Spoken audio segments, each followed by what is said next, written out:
రాజకీయాల్లో శాశ్వత శత్రువులు, మిత్రులు ఉండరన్నది సామెత ఉంది. అది నిజమని చెప్పటానికి వైఎస్ జగన్, సోనియాగాంధీలే మనకు ఉదాహరణ. కాంగ్రెస్, సోనియాగాంధీతో విభేదించిన కారణంగానే జగన్ జైలుకు వెళ్లాల్సి వచ్చింది. ఈ విషయం అందరికీ తెలిసిందే. సో, ఇంక జగన్, సోనియా కలిసే ఛాన్స్ లేదు అని రాష్ట్ర ప్రజలు చాలా స్ట్రాంగ్గా ఫిక్స్ అయ్యారు. అటువంటి సమయంలో కొంతకాలానికి జగన్ కాంగ్రెస్ను క్షమించానని చెప్పటం చర్చనీయాంశంగా మారింది. మరోవైపు 2024 ఎన్నికల్లో కేంద్రంలో హ్యాట్రిక్ కొట్టాలని బీజేపీ, ఈసారి ఎలాగైనా అధికారంలోకి రావాలని కాంగ్రెస్ మరోవైపు గట్టి పట్టుదలతో ఉన్నారు. ఇదే సమయంలో జాతీయ స్థాయిలో ఈసారి ఎన్డీఏ కూటమికి తగినన్ని సీట్లు లభించే అవకాశం లేదని పలువురు సెఫాలజిస్టులు చెప్పటం, ఇండియా కూటమి అధికారం చేపట్టేందుకు వ్యూహాలు రచించింది.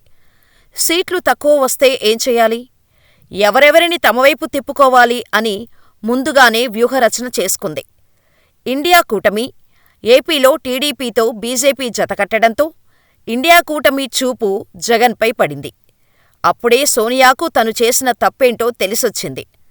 తను చేసిన తప్పు తను తెలుసుకుంది. రాజకీయాల్లో గెలుపునే అందరూ చూస్తారు అని అనుకున్న సోనియాగాంధీ, ఏపీలో వైసీపీ అధినేత వైఎస్ జగన్మోహన్ రెడ్డి గెలుస్తారని నమ్మి, జగన్ తమవైపు వస్తే ఇండియా కూటమికి కలిసి వస్తుందని భావించి కాల్ చేసి మరీ సోనియాగాంధీ జగన్తో చర్చలు జరిపారు అని అప్పట్లో టాక్ నడిచింది. కానీ జగన్ మాత్రం కేంద్రంలో తాము ఎటువైపు అనే అంశంపై క్లారిటీ ఇవ్వలేదు. ఎన్నికల ఫలితాలు వచ్చిన తర్వాత జగన్ ఘోర ఓటమి చెందారు. ఏపీలో కూటమి ఘన విజయం సాధించింది. కేంద్రంలో బీజేపీ ప్రభుత్వాన్ని ఏర్పాటు చేయటానికి కావాల్సిన మ్యాజిక్ ఫిగర్ 272కు మించి 20 సీట్లు మాత్రమే అధికంగా సాధించగలిగింది. సొంతంగా మెజారిటీని సైతం తెచ్చుకోలేకపోయింది. దీంతో ప్రభుత్వాన్ని ఏర్పాటు చేయాలంటే భాగస్వామ్య పక్షాల మద్దతు అత్యవసరమైంది. ఆ సమయంలో కూడా వైఎస్సార్సీపీ నుంచి 4 ఎంపీలు గెలిచారు. మొదటి నుంచి కేంద్రంలో ఎన్డీఏను జగన్ సమర్థిస్తూ వస్తున్నారు. కానీ ఏపీలో ఎన్డీఏ కూటమిని వైసీపీ వ్యతిరేకిస్తోంది. దీంతో వైసీపీ మద్దతు ఎన్డీఏ కూటమికే ఉంటుందని జగన్ ప్రకటించారు. మరోవైపు 2029 ఎన్నికల్లో సైతం ఏపీలో టీడీపీ, బీజేపీ, జనసేన పొత్తుతో ముందుకెళ్లడం ఖాయమైంది. జగన్ కూడా తన ఆలోచన మార్చుకున్నారు.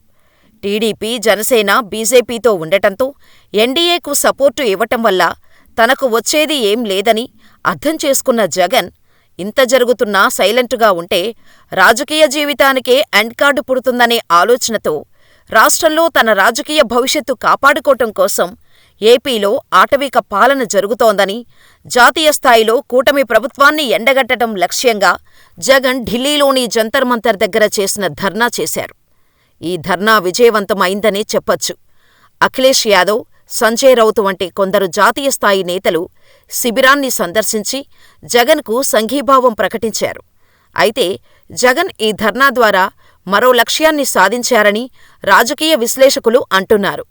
రాబోయే రోజుల్లో కేంద్ర రాష్ట్రాల్లో అధికారంలో ఉన్న ఎన్డీఏపై జగన్ పోరాడాల్సిన పరిస్థితి ఉంది.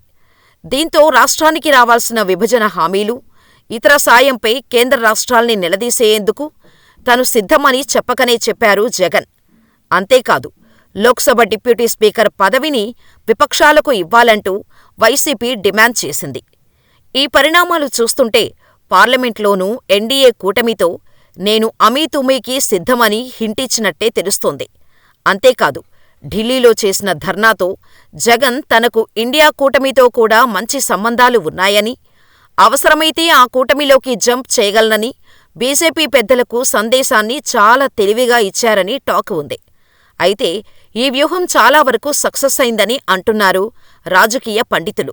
అయితే తన తండ్రి మరణం తర్వాత సీఎం పదవిని వారసత్వంగా తనకు ఇవ్వలేదనే కారణంతో కాంగ్రెస్ నుంచి బయటకు వచ్చి సోనియాగాంధీపై పోరాటం చేసి జైలుకెళ్లిన జగన్, జనంలో మాత్రం కావాల్సినంత సానుభూతి తెచ్చుకున్నారు.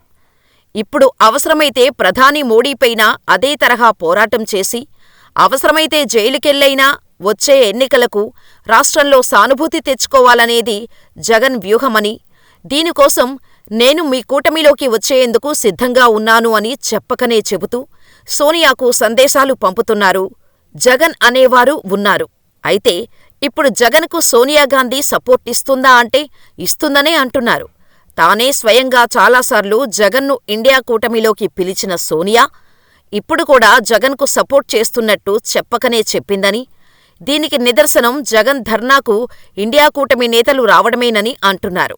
అంతేకాదు, ఒకప్పుడు సోనియా జగన్ విషయంలో చేసిన తప్పును ఇప్పుడు సరిదిద్దుకుంటుందని రాజకీయ విశ్లేషకులు అంటున్నారు. ఒకవేళ ఇదే నిజమైతే ఇలాంటి రాజకీయాలలో పండిపోయి ఉన్న మోడీ, అమిత్ షాలు జగన్ రాజకీయానికి ఎలా స్పందిస్తారనేది ఇప్పుడు ప్రశ్నార్థకంగా మారింది. రాజ్యసభలో ఎన్డీఏ కూటమికి మెజారిటీ కోసం వైసీపీకి ఉన్న 11 మంది సభ్యుల మద్దతు అవసరం కాబట్టి జగన్ను వదులుకోకూడదని చూస్తారా? లేకపోతే సీబీఐ, ఈడీ సంస్థల ద్వారా మరోసారి ఝలక్కిచ్చి తమ దోవలోకి తెచ్చుకుంటారా అనేది చూడాల్సి ఉంది. అంతేకాదు, జగన్పై ఉన్న అక్రమ ఆస్తుల కేసులతో పాటు వివేకానంద హత్య కేసును కూడా తిరగతోడవచ్చు. మరి ఏం జరుగుతుందో చూడాలి.